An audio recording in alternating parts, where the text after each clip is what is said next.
Hello, my name is Jamila Bali, and today I'm presenting my market research proposal. The topic of this research proposal is customer experience in hybrid stores. The goal of this research is to measure customer satisfaction with hybrid stores. And hybrid stores are stores that have merged online and offline shopping thanks to the use of technology. In terms of the agenda, we first start with an overview of the problem. We look at objectives and target audiences. I'll discuss market research techniques that I intend to use. We'll look at existing data sources, sampling strategy and size, primary data analysis, estimated timeline to complete the market research proposal, and also estimated cost of the proposed research. We'll also discuss ethical considerations. Then we'll do a little conclusion and look at further considerations, and then I will open the floor to any questions that you may have. First point, overview of the problem. Um, there's only traditionally in this market research. So in this now traditionally to purchase a product, customers' only option was to walk into a store. This would require customers to be physically present in the store to purchase an item, and that presented challenges and advantages. In terms of the advantages, customers were able to try on, touch, and feel the products before purchasing. Um, Sellers had a chance to also speak to customers, build relationship and loyalty, introduce new products.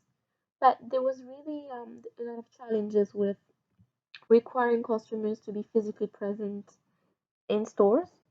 And some of the challenges were that store hours did not always go with customers' schedule. Many sale opportunities were missed because of conflicting timing. Um, Also, there was drawback in terms of offline shopping. For like when customers would go to stores, a lot of the time, some of the products that they were looking for would be out of stock. Customer would therefore make the trip to the store and find that the product they were looking for was sold out. This would in turn lead to frustration and a waste of time for customers. Now, with the arrival of the internet, um, a new era of online shopping came about. Customers were now able to purchase goods and services from the comfort of their home. However, despite solving many of the issues associated with in store shopping, online shopping also presented a lot of challenges. Customers were no longer able to touch and feel products that they were buying. Therefore, there was an increase in the number of products that were returned. According to a study done by Miyake and Fernandez, um, the major obstacle in the development of customers-related e-commerce is privacy and security concerns. Indeed, with online shopping, in the back of our mind, we're always worried about our financial or our information being stolen by hackers. Because of all these, because these two methods have both advantages and disadvantages, and because the technologies have evolved so much, companies like Alibaba are now attempting to create a third method of shopping, and this method of shopping blends the best of both options. Um, Alibaba created a line of hybrid stores, um, and these stores are called Hema. And in these stores, the customers have the ease and convenience associated with online shopping.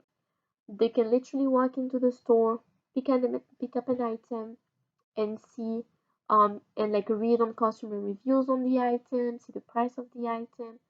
And if they go in the store and the item that they're looking for is not in store, they have the option of ordering the product right then and there and having it delivered in their home within 24 hours.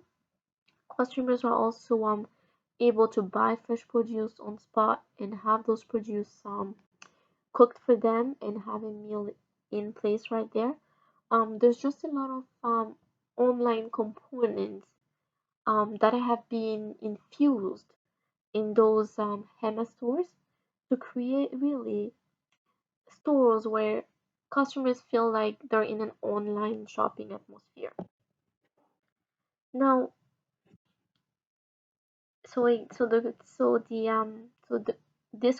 allowed the creation of hybrid stores, and these are stores that use technology to provide the ease of online and offline shopping.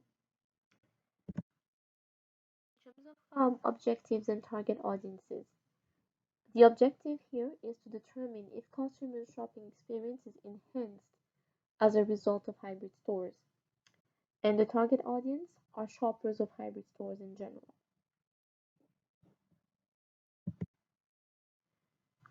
And the reason why we're doing this research is because if we find out that indeed shopping experience is enhanced as a result of hybrid stores, perhaps other companies should consider modifying their current physical stores and turn them into hybrid stores. We now look at market research technique. This study will be conducted using a targeted in-person questionnaire. In terms of the design of the questionnaire, we'll ensure that our questionnaire is well edited, coded, and with proper statistical analysis techniques to allow the data to be turned into useful information for decision making. A sample of the questionnaire can be found on SurveyMonkey following the link.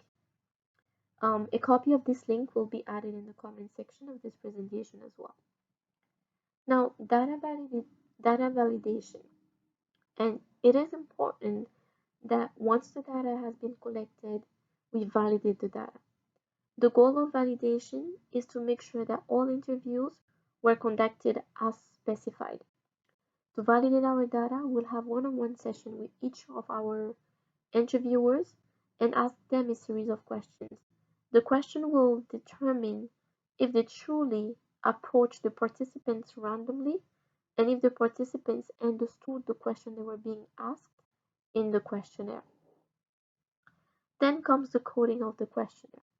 Each answer in the survey will be assigned a numerical number.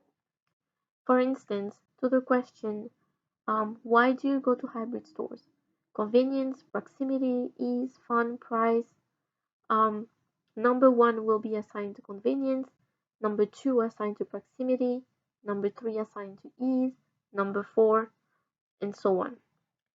These codes will be added to the background of the questionnaire in the iPads that we'll be using, and as the shoppers reply to the question and submit the questionnaire, the software will store the answers in the with the numerical values attached.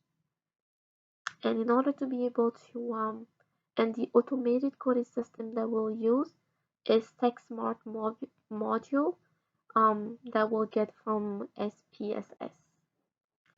And we'll use statistical hypothesis testing to analyze the data that we'll collect. Now, in terms of the existing data sources, we intend to use Axiom to collect secondary data on customer satisfaction for online and offline shopping. As per McDaniel and Gates, 2015, Axiom database is the largest in the world and contains information on over 500 million customers worldwide.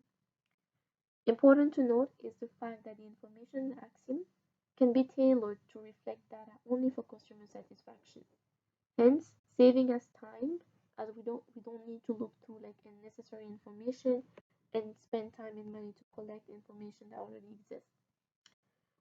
I believe that using data from Axiom will provide us with useful information and also build credibility for our research, given Axiom is a well-known and respected database.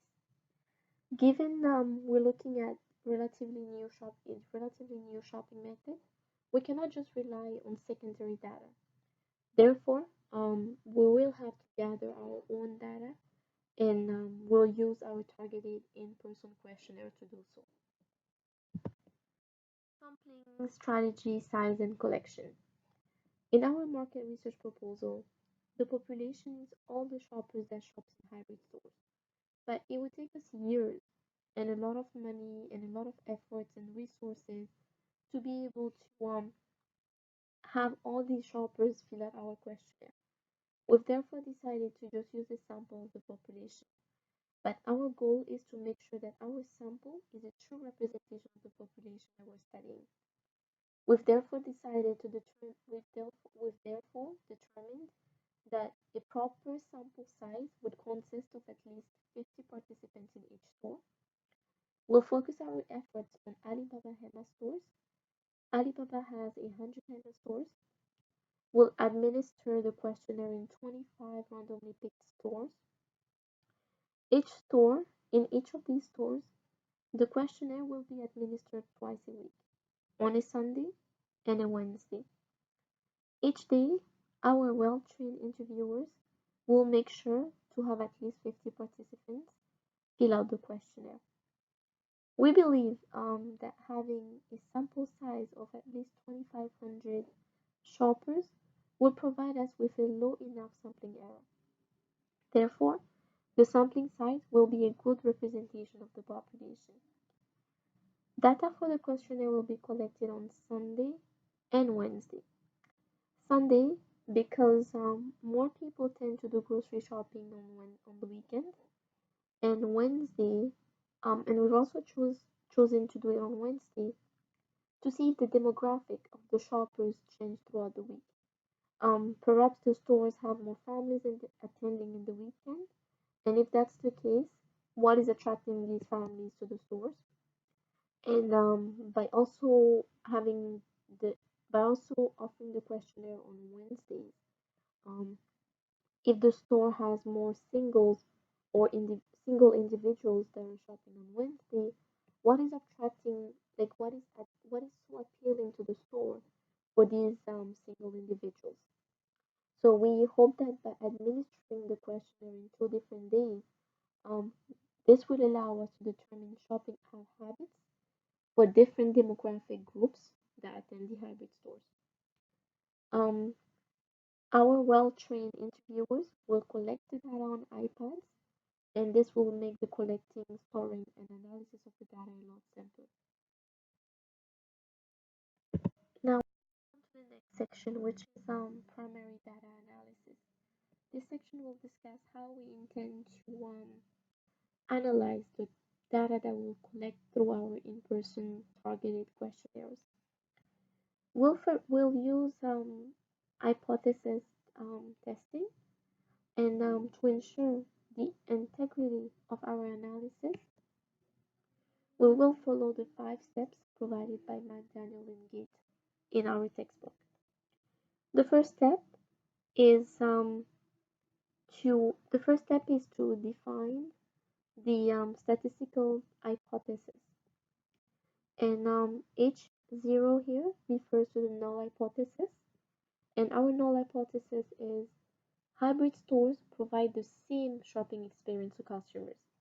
So the shopping experience, the satisfaction that customers have in hybrid stores is the same that they have um, in online and offline.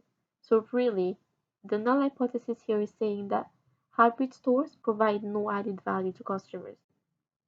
The alternative says that hybrid stores do not provide the same shopping experience to customers. Now, we will be testing to see if the null hypothesis can be rejected. The second step is to choose a statistical test. We've decided to use the p-value, also known as probability value. The p-value measures how likely it is for the null hypothesis to be true. The p-value measures how likely it is for the null hypothesis to be true. So if the null hypothesis, if the lower the p-value, the better it is for us. And that leads me to our third step, which is to develop a decision rule. If the p-value is lower than 0.05, then we reject the null hypothesis. And in this case, we've chosen a significance level of 95%, and this is one of the standard accepted confidence level to be used in research. Step number 4 is to calculate the value of the statistical testing, of the statistical test. We'll use TechSmart module of SPSS to get the p-value, and that can be done by just a click of the button. The next step is and final step of the hypothesis testing is to conclude. Um, can we or can we not reject the null hypothesis? Now, now if we determine, if you remember, if the null hypothesis said that there was no difference between hybrid satisfactions of customers in hybrid store and in other stores. If we reject the null, that means there is a difference. Now we'll compute.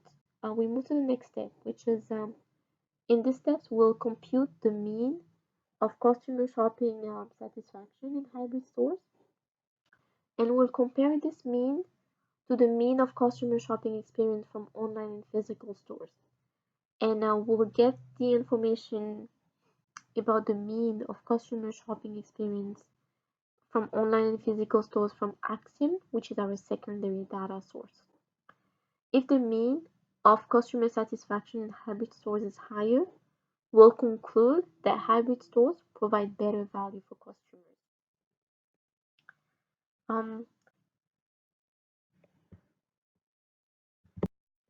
In addition, based on the results of the survey, we'll be able to pinpoint how exactly in which aspects of hybrid stores offer better value to customers.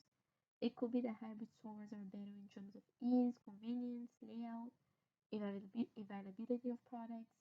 So we'll be able to pinpoint exactly how is it that hybrid stores are better to either online or in-store shopping experience of shopping alternatives. The next step is the estimated timeline.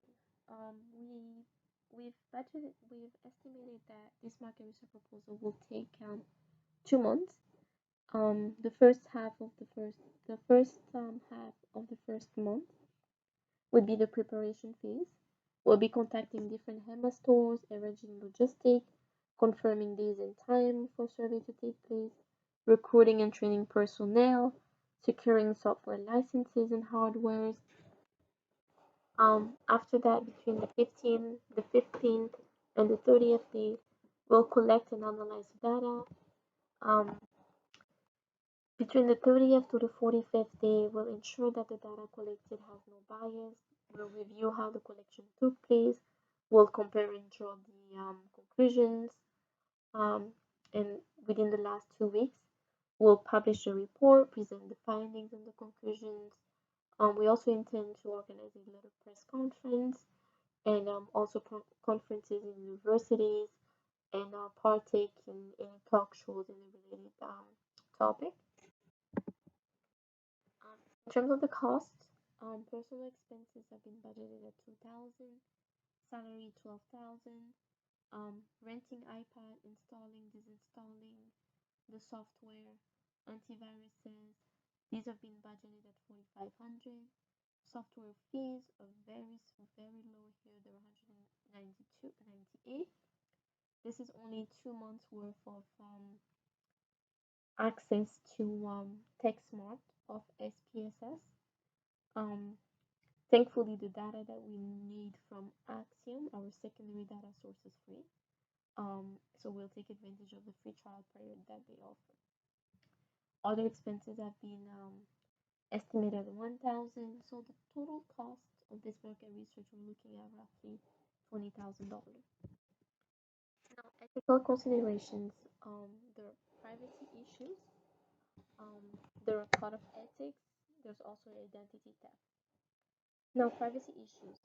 Marketers that collect information are in a position where they could use the information collected to influence people's decisions and even to some extent harm individuals. To regulate the use and collection of data and to ensure that participants are protected, regulations and laws have been adopted.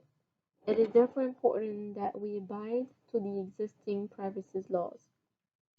In terms of the code of ethics, the researcher, in terms of the code of ethics, we need to subscribe to the highest ethical standard to ensure the integrity of our work. The data that we'll collect should not be manipulated. The collection process should be free of any bias. The analysis of the data should be true, and potential errors and omissions should also be clearly outlined. Now, in terms of identity theft, it is crucial that we take extra steps to make sure that the data collected is secure and safely stored. The iPads that we'll be using will be locked, and the interviewers will only be able to open and access the survey. This will remove the risk of the interviewers using the iPad to surf unprotected websites. We'll also ensure that we're very careful in the interviewing and hiring of personnel to make sure that we're hiring and training individuals with high ethical morals, and we'll be looking for morals of people with morals, people that value like truthfulness, integrity, honesty, diligence. Um, this final section of our presentation, conclusion and further consideration. We've come up with a detailed and well thought market research proposal to measure customer satisfaction in hybrid stores. This proposal includes like specific objectives, a well-defined target audience, the techniques that needs to be used for collecting, storing, and analyzing the data are very clear. We've also have the estimated timeline, the cost. We've looked at ethical concern and taken steps to ensure the integrity of our work. Now, despite having a good marketing research proposal, we know that unforeseen challenges may arise. Therefore, we believe that having an agile team is just as important as having a great plan. So indeed, it will be important for all actors that will partake in this market research to share values of cooperation,